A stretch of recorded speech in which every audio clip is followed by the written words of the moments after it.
जय श्री कृष्णा दोस्तों, राधे राधे। अश्विन मास की शुक्ल पक्ष की एकादशी को पापांकुशा एकादशी कहा जाता है। इस एकादशी का महत्व स्वयं भगवान श्री कृष्ण ने धर्मराज युधिष्ठिर को बताया था।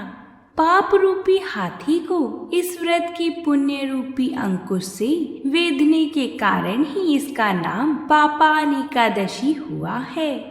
आज हम सभी पापांकुशा एकादशी की पौराणिक कथा को सुनेंगे। उससे पहले वीडियो को लाइक और चैनल को सब्सक्राइब जरूर कर लें। और अगर वीडियो अच्छी लगी तो कमेंट में जय श्री हरि विष्णु जरूर लिखिएगा। हम आप सभी के लिए व्रतों से जुड़ी कथाएं लाते रहेंगे। तो आइए भगवान का नाम लेकर हम इस कथा को प्रारंभ करते हैं।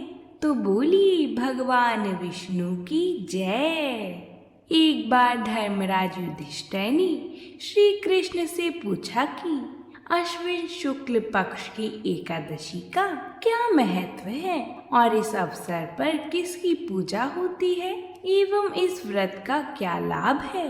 युधिष्ठिर की मधुर वाणी को सुनकर गुणातीत श्री कृष्ण भगवान बोली, हे कुंती नंदन, अश्विन माह की शुक्ल पक्ष की एकादशी का नाम पापांकुशा है। इसका व्रत करने से सभी पाप नष्ट हो जाते हैं तथा व्रत करने वाला अक्षय पुण्य का भागी होता है। इस एकादशी के दिन इच्छित फल की प्राप्ति के लिए भगवान विष्णु का पूजन करना चाहिए। इस पूजन के द्वारा मनुष्य को स्वर्ग लोक की प्राप्ति होती है। हे राजन, जो मनुष्य कठिन तपस्याओं के द्वारा फल की प्राप्ति करते हैं, वह फल इस एकादशी के दिन क्षीर सागर में शेषनाग पर शयन करने वाली भगवान विष्णु को नमस्कार कर देने से मिल जाता है। इस व्रत को पूर्ण श्रद्धा से करने वाली मनुष्य को कभी भी यमदंड का भय नहीं रहता। मनुष्य को अपने जीवन काल में सदैव पाप कर्म करने से बचना चाहिए। भगवान श्री हरि विष्णु का किसी भी स्वरूप में पूजन और स्मरण हमेशा सुखदायी और पापांशक रहता है। किंतु पापांकुशा एकादशी के दिन किया जाने वाला भगवान श्री हरि का पूजन और कीर्तन मनुष्य के सभी कष्टों का निवारण करता है। हे राजन, अब मैं तुम्हें इस एकादशी व्रत की कथा सुनाने जा रहा हूँ। अंततः अब तुम इसे बड़े ध्यान से सुनना। प्राचीन काल में विंध्या पर्वतमाला में क्रोधन नामक एक बहेलिया निवास करता था। वह अपने स्वभाव से बड़ा ही क्रूर और अत्याचारी था। उसने अपना संपूर्ण जीवन लूटपाट, मदपान, परस्त्री गमन और पाप कर्मियों की संगति में ही व्यतीत किया हुआ था। एक दिन जब उस बहेलिये का अंतिम समय आया, तब यमराज ने अपने यमदूतों को भेजकर उसे संदेश पहुंचाया। यमदूत ने कहा, हे क्रूर, तुम्हारे जीवन का अब अंतिम समय आ गया है। कल तुम्हारा अंतिम दिन है। कल हम तुम्हें लेने आ रहे हैं। बहेलिये ने जब यह बात सुनी तो उसके होश उड़ गए और वह भय के मारे व्याकुल हो गया। उसे कुछ सूझ नहीं रहा था कि वह इस अवस्था में क्या करे। अंततः वह वन वन भटकता ऋषि अंगिरा के आश्रम में पहुंचा। आश्रम में ऋषि को अपने सम्मुख पाकर उनके श्री चरणों में नतमस्तक होकर प्रार्थना करने लगा। क्रोधन कहता है, हे मुनि श्रेष्ठ, मैंने अपने जीवन काल में सदैव पाप कर्म ही किए हैं, किंतु यह प्रभु की ही दिव्य लीला है।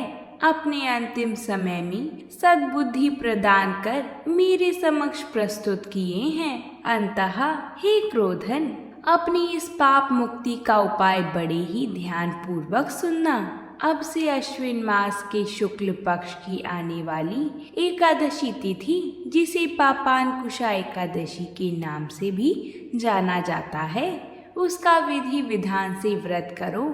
इस व्रत के प्रभाव से तुम्हारे सभी पाप कर्मों का नाश हो जाएगा और तुम स्वर्ग लोक के भागी बनोगी। महर्षि अंगिरा के कथा अनुसार उस बहलिए क्रोधन ने पूर्ण श्रद्धा और विधि विधान से पापांकुशा व्रत का अनुष्ठान किया और स्वयं को पूर्ण रूप से श्री हरि विष्णु को समर्पित करते हुए व्रत का समापन भी किया। व्रत और भगवान श्री हरि विष्णु की पूजन फल स्वरूप बहेलिया के सारे पापों का नाश हो गया और वह भगवान श्री हरि विष्णु के भेजे गए गरुड़ पर सवार होकर अपने परम धाम विष्णु लोक को प्राप्त हो गया। यमराज के भेजे गए यमदूत बड़े ही कौतूहल से इस संपूर्ण लीला को देखते रहे और बहेलिया को साथ लिए बिना ही पुनः यमलोक प्रस्थान कर गए।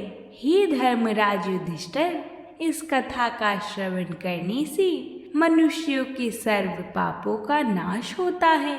मनुष्य की कुमति सुमति में परिवर्तित हो जाती है। इस एकादशी व्रत में भगवान श्री हरि विष्णु का किया हुआ पूजन आनंद फल प्राप्ति करवाता है। अपने पाप कर्मों से हमेशा भयभीत रहने वाले मनुष्य को सदा इस एकादशी का व्रत अनुष्ठान पूर्ण श्रद्धा और समर्पण भाव से करना चाहिए। व्रत की समाप्ति में निमंत्रित ब्राह्मणों को उचित दक्षिणा देकर संतुष्ट मन से विदा करना चाहिए। इस एकादशी के समान विश्व में पवित्र तिथि नहीं है। जो मनुष्य एकादशी व्रत नहीं करते हैं वह सदा पापों से घिरे रहते हैं। जो मनुष्य किसी कारणवश केवल इस एकादशी का भी उपवास करता है तो उसे यम के दर्शन नहीं होते। इस एकादशी के व्रत को करने से मनुष्य को निरोगी काया तथा सुंदर नारी तथा धन धान्य की प्राप्ति होती है और अंत में वह स्वर्ग को जाते हैं। जो मनुष्य इस एकादशी के व्रत में रात्रि जागरण करते हैं उन्हें सहज ही स्वर्ग की प्राप्ति होती है। जो मनुष्य एकादशी के दिन भूमि, गौ, अन्न, जल, खड़ाऊ, वस्त्र, छत्र आदि का दान करते हैं उन्हें यम के दर्शन नहीं होते। दरिद्र मनुष्य को भी यथाशक्ति कुछ दान देकर कुछ पुण्य अवश्य ही अर्जित करना चाहिए। जो मनुष्य तालाब, बगीचा, प्याऊ आदि बनवाती हैं उन्हें नरक के कष्ट नहीं भोगने पड़ते।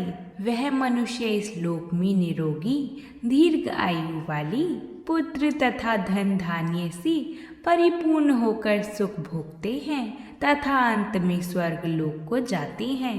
भगवान श्री हरि की कृपा से उनकी दुर्गति नहीं होती। बोलिए श्री विष्णु भगवान की जय। श्री एकादशी माता की जय।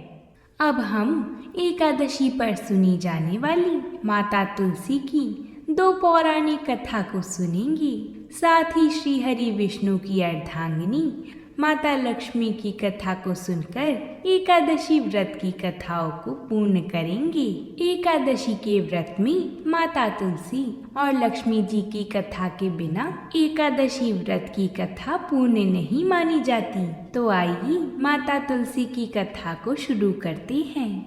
तुलसी माता की कहानी को सुनने से सभी कलेश दूर हो जाते हैं। भगवान श्री हरि विष्णु तुलसी माता की कहानी को सुनकर प्रसन्न होते हैं और एकादशी का व्रत पूर्ण होता है। एक समय की बात है कि एक नगर की सभी औरतें हर रोज माता तुलसी को सींचने जाया करती। सब तो तुलसी माता को सींच कर आती, परंतु एक बुढ़िया माई आती और कहती कि हे तुलसी माता, सबकी माता, मैं तेरा बिड़ला सींचती हूँ, मुझे बहू दे, पीले रंग की धोती दे, मीठा मीठा गाज दे, वैकुंठ में वास दे, चटक की चाल दे, पटक की मौत दे, चंदन का काट दे, रानी सा राज दे, दाल भात का भोजन दे, 11 की मौत दे और कृष्णा का कंधा दे। तब तुलसी माता यह सुनकर सूखने लगी तो भगवान ने पूछा कि हे तुलसी, तुम क्यों सूख रही हो? तुलसी माता ने कहा, मेरे मन की मत पूछो, तो भगवान ने कहा कि अगर मैं ये बात नहीं पूछूंगा तो कौन पूछेगा। तो तुलसी माता ने कहा कि एक बुढ़िया रोज आती है और कहती है, पीतांबर की धोती दे, मीठा मीठा गाज दे, वैकुंठ में वास दे, चटक की चाल दे, पटक की मौत दे, रानी सा राज दे, दाल भात का भोजन दे, 11 की मौत दे और कृष्ण जी का कंधा दे। परंतु हे भगवान, मैं सब बात तो पूरी कर दूंगी, लेकिन कृष्णा का कंधा कहाँ से दूंगी। तो भगवान कृष्ण बोले कि जब यह मरेगी तो मैं इसे अपने आप ही कंधा देने आऊंगा। तुम बुढ़िया माई से कह दो। कुछ समय बाद जब बुढ़िया माई का देहांत हो गया तो सारे गांव वाले इकट्ठा हो गए और बुढ़िया माई को ले जाने लगे। तो वह इतनी भारी हो गई कि किसी से भी नहीं उठी। तब सबने कहा, यह तो इतनी पूजा पाठ करती थी, पाप नष्ट होने की माला फेरती थी, फिर भी भारी हो गई। बूढ़े ब्राह्मण के भेष में भगवान आए और सबसे पूछा कि यह कैसी भीड़ है। तब आदमी बोले कि यह बुढ़िया मर गई है, पापिणी थी, इसलिए किसी से भी नहीं उठती है। तो भगवान ने बुढ़िया माई के कान के पास जाकर कहा कि बुढ़िया माई, मन की निकाल ले, पीतांबर की धोती ले, मीठा मीठा गास ले, वैकुंठ का वास ले, चटक की चाल ले, चंदन का काट ले, झालर की झनकार ले, दाल भात को जीम ले और कृष्णा का कंधा ले। फिर यह बात सुनकर बुढ़िया माई हल्की हो गई। भगवान श्री कृष्ण उन्हें अपने कंधे पर ले गए और उसे मुक्ति मिल गई। हे तुलसी माता, जैसे आपने उसकी मुक्ति कराई वैसी ही हमारी भी कराना, और जैसे भगवान ने कंधा उसको दिया वैसा हमें भी देना। बोलिए तुलसी माता की जय, बोलिए भगवान श्री हरि विष्णु की जय। अब हम सुनेंगे माता तुलसी की दूसरी कथा। एक नगर में एक बार एक कन्या रहती थी। जब वह थोड़ी बड़ी हुई और जब उसको समझ आने लगी, तब से ही वह तुलसी माता जी की पूजा करने लगी थी। उसके प्रतिदिन का नियम था कि तुलसी माता जी का पूजन करने के बाद ही खाना खाती थी। जब वह कन्या शादी के लायक हुई तब उसके माता पिता ने उसकी शादी करवा दी। कन्या को उसके माता पिता ने दहेज में भी एक तुलसी का गमला दिया। ससुराल में वह प्रतिदिन सवेरे उठते ही पूजा करती, फिर उसके बाद ही खाना खाने बैठती थी। उसकी 2 जेठानियाँ थीं, वो दोनों उसका मजाक उड़ाती थीं कि ये तो बड़ी नियम धर्म वाली बनती है। उन दोनों को उससे बहुत ईर्ष्या होती थी, इसलिए वो दोनों तुलसी जी का गमला छुपा देती थीं। वह कन्या बड़ी मुश्किल से गमला ढूंढ कर लाती, अच्छे से पूजा करती और फिर खाना खाती। वह गमला ढूंढ कर ले आती तो एक दिन तो उसकी जेठानी ने क्या करा कि गमला ही दूर फेंक दिया। कन्या ने खूब ढूंढा पर उसे गमला नहीं मिला। वह बहुत ही परेशान हो गई। उस दिन तो उसने खाना भी नहीं खाया। उसका नियम जो था, उस कन्या की सच्ची भक्ति देखकर तुलसी माता उससे बहुत प्रसन्न हो गई और उसके कमरे में तुलसी माता का गमला प्रकट हो गया। अगले दिन जब वह सुबह उठी तो उसने देखा कि उसके खाट के चारों कोने पर तुलसी माता का गमला आ गया। यह देखकर वह तो बहुत प्रसन्न हो गई कि अब मेरी तुलसी माता को कोई चुरा नहीं सकेगा। पूजन करने के लिए भी कहीं और जाना नहीं पड़ेगा और कोई मेरी तुलसी माता को फेंक भी नहीं सकेगा। वह तो जल्दी से उठकर स्नान करती और तुलसी माता का पूजन कर लेती। जब वह खाना खाने बैठी तो उसकी जेठानियां मजाक करने लगी कि लो, देवरानी का नियम धर्म पूरा हो गया। उससे पूछती कि तुलसी जी की पूजा कर लिया क्या? देवरानी धीरे से बोलती है, हाँ कर ली। जेठानी बोलती हैं, कहाँ से कर ली पूजा, गमला तो हमने फेंक दिया था। देवरानी कहती हैं कि देख लो, मेरे कमरे में खाट पर ही तुलसी माता विराजमान हैं। जब जेठानियों ने तुलसी माता को देखा तो जेठानियाँ बहुत शर्मिंदा हुई और बोली कि देवरानी, तेरी भक्ति तो सच्ची ही है, हमने तुझे बहुत परेशान किया, हमें माफ़ कर दे। देवरानी उन्हें माफ़ कर देती है। हम भी तुलसी माता जी से यही प्रार्थना करते हैं कि हे तुलसी माता, जैसे कृपा आपने देवरानी पर करी वैसे ही हम सब पर भी करना। बोलिए तुलसी माता की जय, बोलिए भगवान श्री हरि की जय। भगवान श्री हरि विष्णु और माता लक्ष्मी का स्मरण करते हुए चलिए सुनते हैं माता लक्ष्मी की कथा को।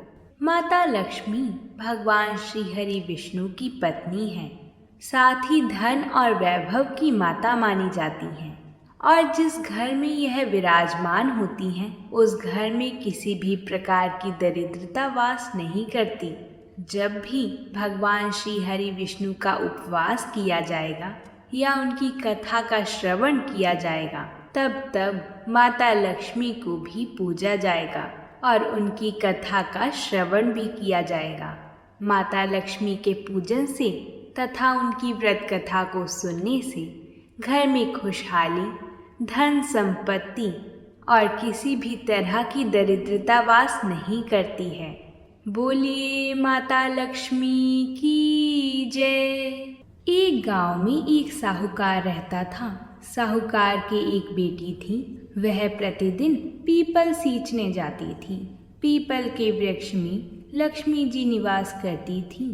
पीपल में से लक्ष्मी जी प्रकट होती थीं और चली जाती थीं। एक दिन लक्ष्मी जी ने साहूकार की बेटी से कहा, तू मेरी सहेली बन जा।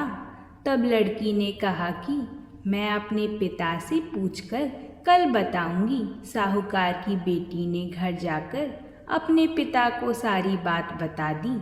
तब उसके पिताजी बोले, वह तो लक्ष्मी जी हैं, तू तो लक्ष्मी जी की बात मान ले, अपने को और क्या चाहिए, तू लक्ष्मी जी की सहेली बन जा। दूसरे दिन वह लड़की फिर गई। तब लक्ष्मी जी पीपल के पेड़ से निकल कर आई और कहा, सहेली बन जा। तो लड़की ने कहा, बन जाऊंगी, और दोनों पक्की सहेलियां बन गईं। लक्ष्मी जी ने सहेली से कहा, सखी तू कल मेरे घर भोजन पर आना, भोजन का न्योता दिया है। घर आकर लड़की ने माता पिता को कहा कि मेरी सहेली लक्ष्मी जी ने मुझे खाने का न्योता दिया है।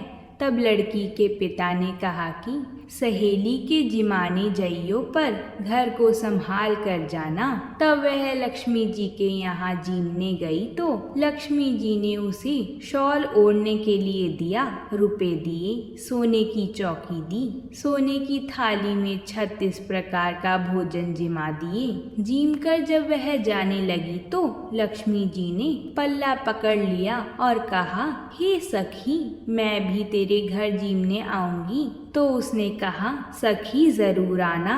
वह घर जाकर चुपचाप बैठ गई।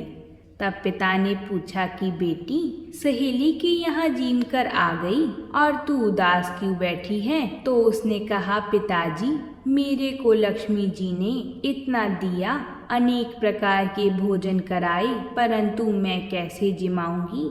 उनकी ऐसी आओ भगत कैसे करूंगी? अपने घर में तो कुछ भी नहीं है।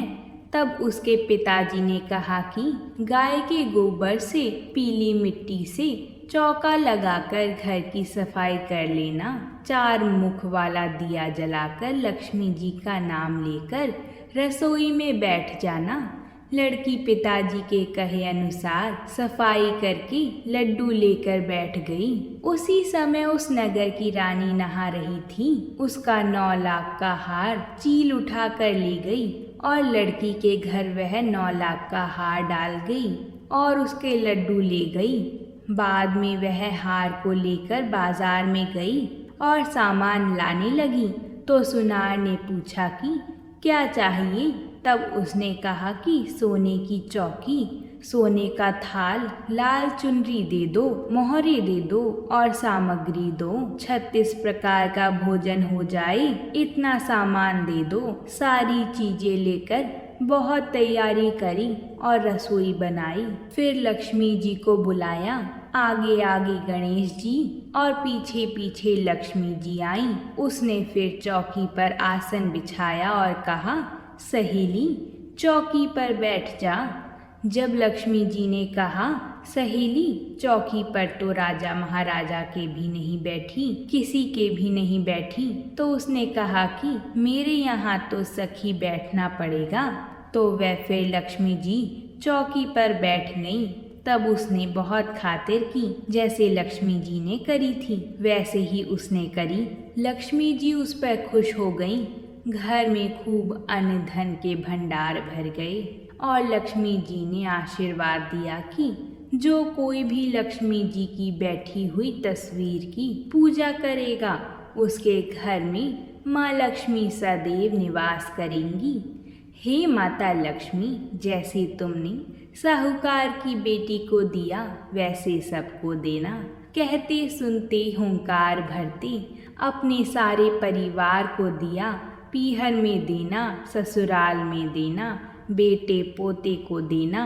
हे लक्ष्मी माता, सबका कष्ट दूर करना, दरिद्रता दूर करना, सबकी मनोकामना पूर्ण करना।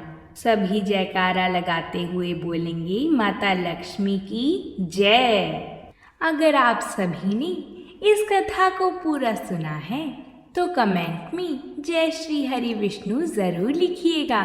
साथ ही वीडियो को लाइक और चैनल को सब्सक्राइब जरूर करिएगा। हम आप सभी के लिए व्रतों से जुड़ी कथाएं लाते रहेंगे।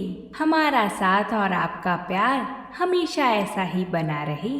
भगवान श्री हरि विष्णु और माता लक्ष्मी की कृपा से सभी का घर धन धान्य से भरा रहे। तो प्रेम से बोलिए जय लक्ष्मी नारायण।